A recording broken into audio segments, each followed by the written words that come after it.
بسم اللہ الرحمن الرحیم۔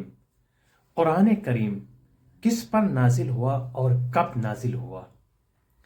آسمانی کتابوں میں سے ایک مقدس اور معتبر کتاب جو مسلمانوں کی مقدس کتاب ہے اس کو قرآن کریم کہا جاتا ہے۔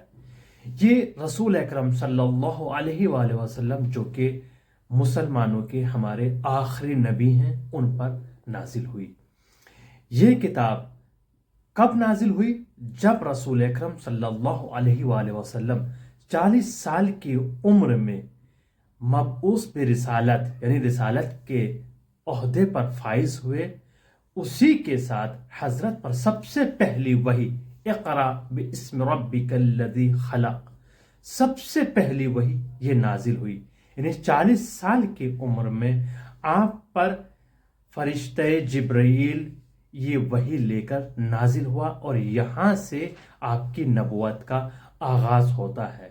یعنی 40 سال آپ نے مسلمانوں سے اپنے آپ کو عادل منوایا اور امانت دار امین جو کہلائے، اسی وجہ سے آپ نے 40 سال دین کی تبلیغ کی اور اس کے بعد آپ امین کہلائے۔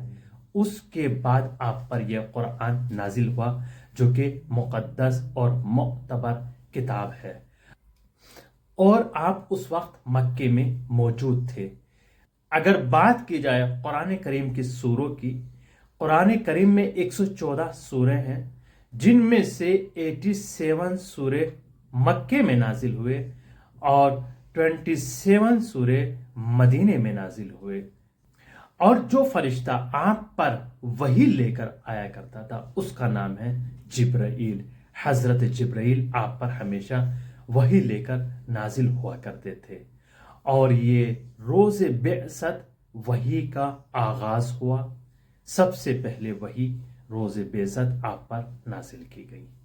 یہ قرآن کی ایک مختصر ڈیٹیل ہے جس میں 114 سورے پائے جاتے ہیں، اور یہ قرآن 30 جز پر مشتمل ہے، لیکن 114 سورے رسول کے زمانے سے موجود تھے، اور یہ 30 جز 30 پارے جو پائے جاتے ہیں یہ رسول کے بعد قراؤں نے قاریوں نے انجام دی ہیں تاکہ حفظ قرآن اور پڑھنے میں آسانی رہے۔